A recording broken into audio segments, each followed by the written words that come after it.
Американский чиновник уровня Трампа озвучил сценарий заморозки войны, как Штаты собираются продать мир. Путин снова призвал россиян умирать и пообещал бессмертие. Берлин резко увеличивает помощь, акцент на дальнобойном оружии, но есть одна очень важная деталь, которая либо поможет, либо все испортит. Что скрывают под видом простых томографов, капельниц и медицинских приборов, что могло бы спасти жизнь, но скорее ее отберет. Кто виноват во всех бедах россиян, ученые дают ответ на этот вопрос. Любопытно. И ярость Виктора, венгерский премьер, хочет заставить себя благодарить. И многое другое. Самые важные и срочные новости, эксклюзивные подробности. Вы смотрите информационный выпуск «Нехта». Оперативно о событиях в России, Украине, Белоруссии и мире. Раньше и понятнее других. Все, что нужно знать сегодня. Немцы дают по максимуму. Германия обещает 9 миллиардов евро на помощь Украине и делает ставку на дальнобойное оружие. Берлин включает режим военного спонсора на полную катушку. В 2025-м Германия выделит 9 миллиардов евро на поддержку Украины. Это рекордная сумма, и значительная часть этих денег пойдет на закупку дальнобойного оружия. Речь идет о создании базы для совместного производства в Германии и Украине и, конечно, о взаимных преимуществах, о опыте на поле боя, опыте операций с этими системами, боеприпасами и всем прочим. И мы решили объединить это, и сумма, которая может быть инвестирована в эти проекты или контракты, конечно, всегда зависит от нашего годового бюджета, который я, как член парламента, должен согласовать с министром финансов.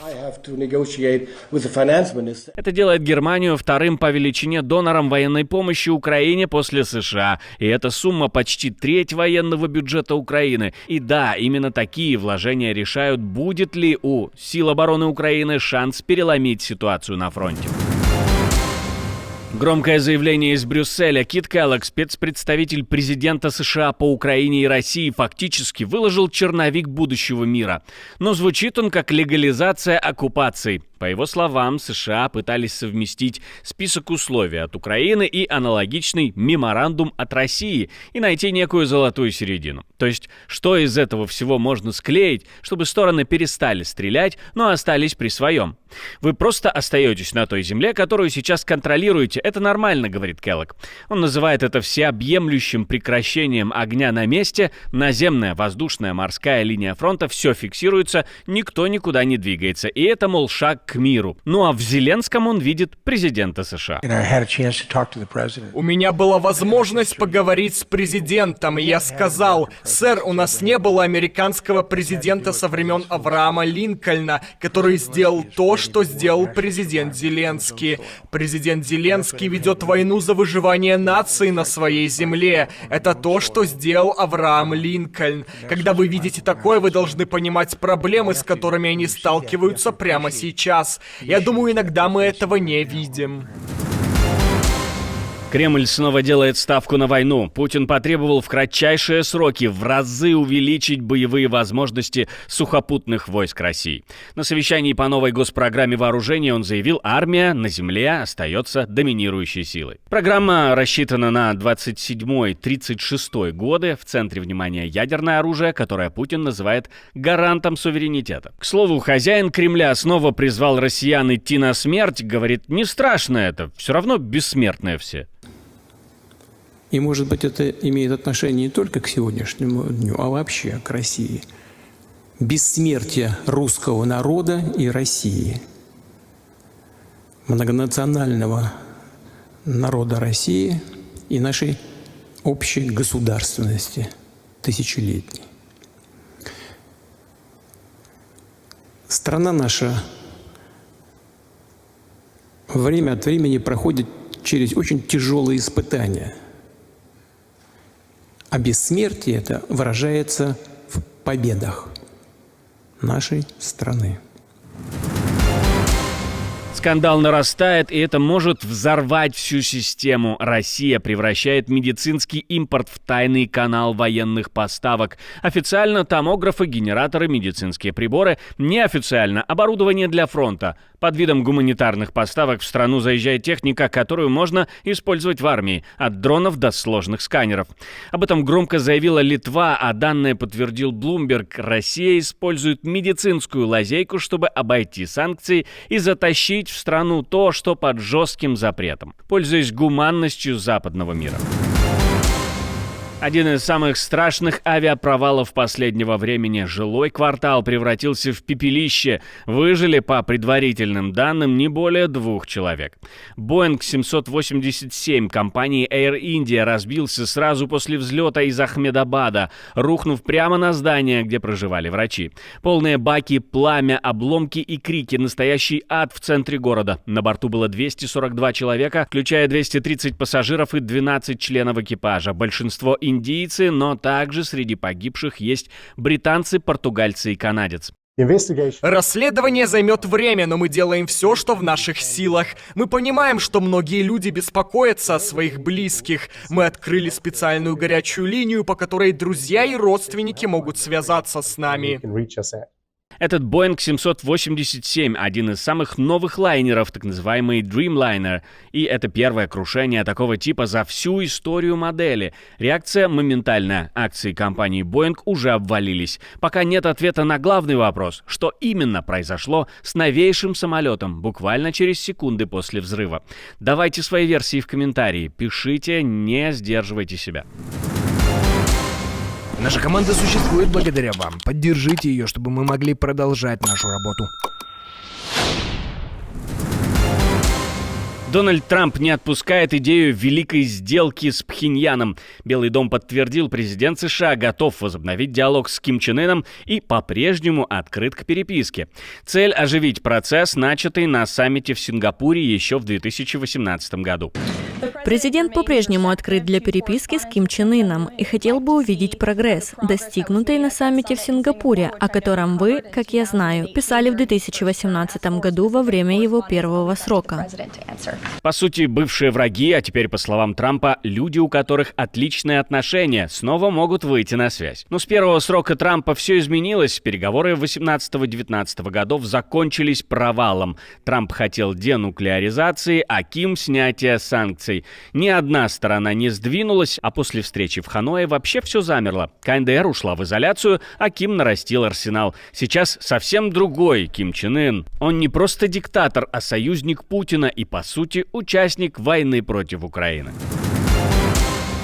Орбан в ярости. Украина должна нас благодарить, а не шантажировать. Венгрия снова срывает отношения с Киевом. Что за этим стоит? Премьер-министр заявил, что украинцы угрожают Венгрии из-за ее позиции по вступлению Украины в ЕС. И вместо этого, по его словам, должны были сказать спасибо. Он напомнил, что Венгрия принимала беженцев, лечила солдат, учила детей и теперь ждет благодарности, а не, цитата, шантажа и давления.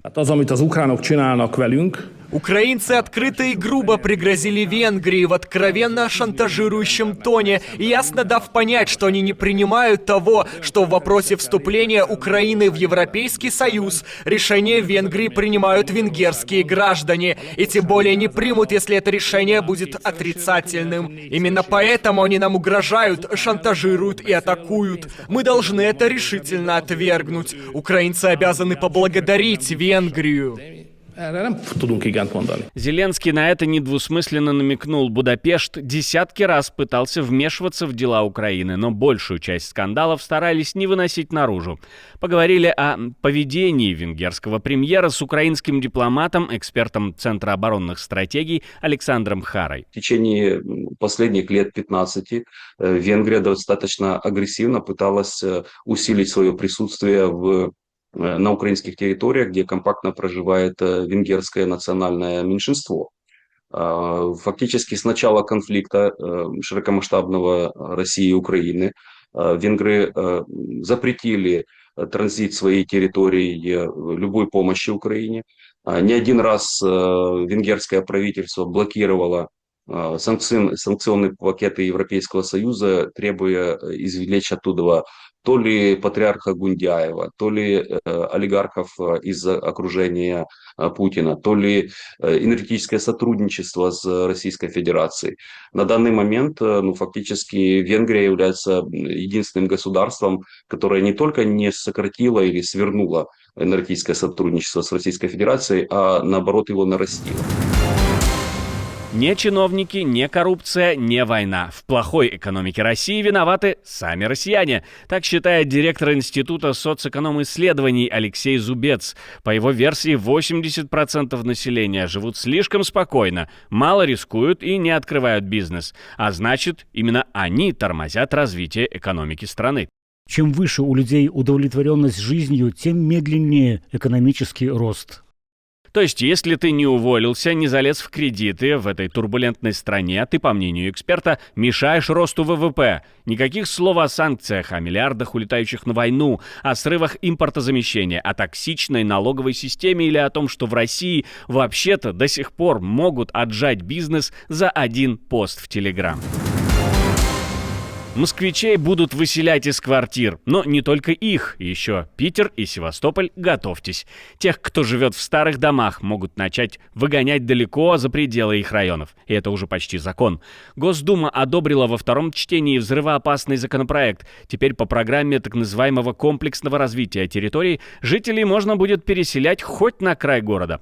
То есть раньше, если твой дом шел под снос, тебе должны были дать квартиру рядом, в твоем же районе. Теперь все меняется. Государство само решит, куда тебя перевести. Жил у метро, окажешься в промзоне, был ближе к центру, уедешь на куличики. На деле это выглядит так. Участок освобождают, строят на нем элитку, а бывших жильцов отправляют на окраину. При этом оформляют это как улучшение городской среды. И да, масштаб уже огромный. По плану в 2024 году должны построить почти 4,5 миллионов квадратных метров жилья. Это примерно 4% от всего нового строительства в стране. И по сути это репетиция новой модели градостроительного принуждения. Отдельное спасибо, что досмотрели до конца. Спасибо за ваше доверие. Жду развернутых комментариев, лайков и репостов. Это важно, чтобы нас становилось больше. На этом пока все. До новых встреч и хороших вам новостей.